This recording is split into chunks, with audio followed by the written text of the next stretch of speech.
Hi there, welcome to Play Tennis Practice Yoga.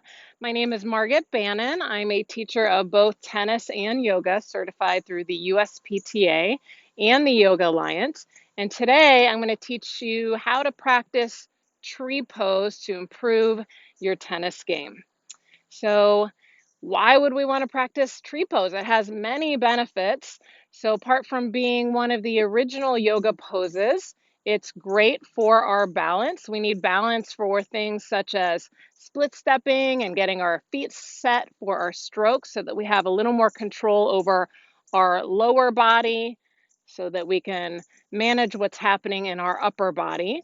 And we can help build strength, we can help stretch the upper body, the lower body, as well as improve on some core strength along the sides of the body.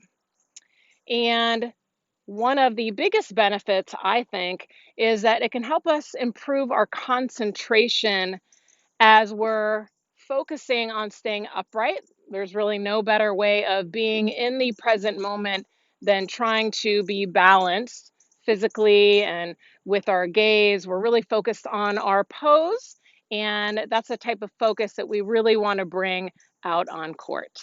So all you need for today's practice is a tennis ball. We're going to be doing one version of tree pose first, an easier version, and then we'll add the distraction of a tennis ball. Today I've got a Miami University tennis ball. That's where I played tennis.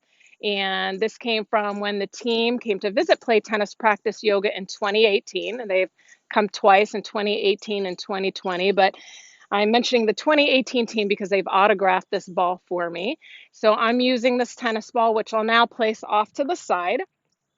And we'll go ahead and get started. But first, if you find this video helpful, I would love to have you give it a thumbs up and subscribe to my channel where I add practices every Tuesday for Yoga for Tennis Tuesdays. So let's get started. I've got my vintage US Open cap on for you today. Little shout out to the tournament. It's a special year, although the cap is from 1989. We're having a very special year for a number of reasons here in 2020. So let's get started and let's come to what we call mountain pose as a base for our tree pose. So what that means is first we want to find the balance of our feet. And as we feel our feet a little more grounded, we'll come to firm the thighs a little bit, maybe draw up on the kneecaps and stand up a little bit taller. And you'll probably want to notice your breath a little bit if you practice that yoga for tennis breathing challenge. You'll know what I mean by that. We did that last week. You can check that out on the channel as well. So connect to your breath, start to find something to focus on directly in front of you. And I like to bring my hands to my hips. It just helps me with my balance a bit. And I'm going to start to find a little more weight on this left side here initially as I come up onto my right toes. So I'm testing out the balance little by little as I now open my hip out to the side, and now I'll bring the heel to the inside of the ankle. I'll notice what that's like. So my hip points continue to face forward. I'm upright through the torso.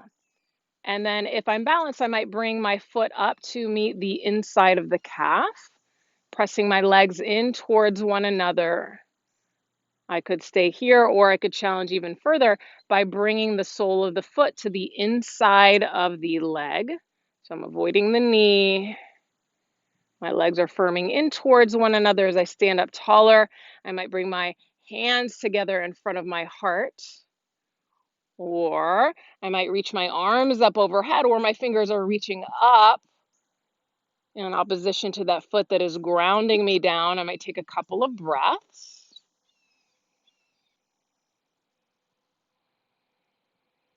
And then I'm going to bring my hands to my hips. I'm going to point the knee forward. I'm going to try to come out with grace, which is not always easy to do.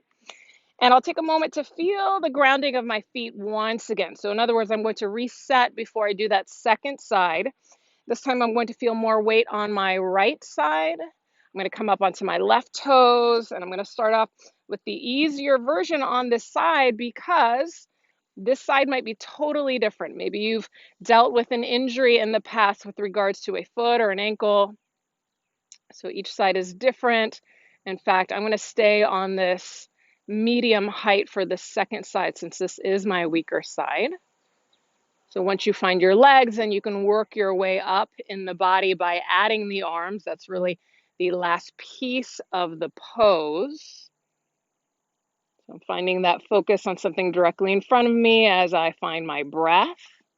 And as I notice what comes up in the pose, what comes up physically, what do I notice physically, mentally, maybe even your response emotionally to this pose.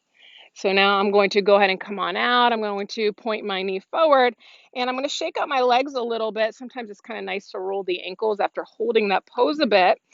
And so we held this for a short amount of time. You might hold it for longer in your own home practice. You might even discover big differences side to side. And maybe you practice right and left sides and then an additional turn for the side that was much weaker. Feel like you're almost catching up to that stronger side. So now let's challenge further. If you're okay with it, we're going to take a hold of our tennis ball because this is yoga for tennis after all. You better have a tennis ball. And so we'll start off on this first side again after finding our mountain pose as a base. I'm going to find a little more weight on this left side and I'm going to come up onto my toes. So again, I'm going to bring the heel along the inner ankle of the standing leg. And I'm going to test this out here where I'm going to be tossing the ball side to side. So this might be where you choose to stay. Or you might challenge further like we did in the first version of the pose. I'm going to stay on this medium height just because we're adding the challenge, the distraction of tossing the ball side to side. So we have to be aware of the ball as well as what's happening within the body like we do out on the tennis court. So I'll just try that for a couple of times today as I slowly come on out. I'll find my base for a breath and mountain pose. And then I'll feel a little more weight on that left side. So again, little by little, I'm going to make my way into the easier version of the pose, test it out, almost like my warm up for the second version, even though you might stay on the first version, or you might even come to a more challenging version than what you see me doing. I'm going to find my base first with my legs before I add the distraction.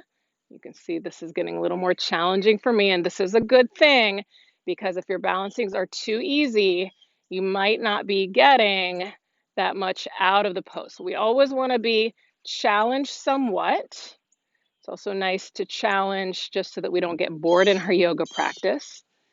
I'm going to point that knee forward. I'm going to come on out. It's one of the reasons why I love yoga. You get to be so creative in your yoga postures.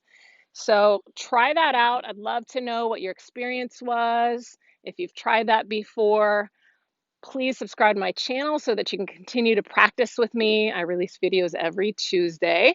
I'd love to have you be a part of this yoga for tennis community. And let's continue to practice. Namaste.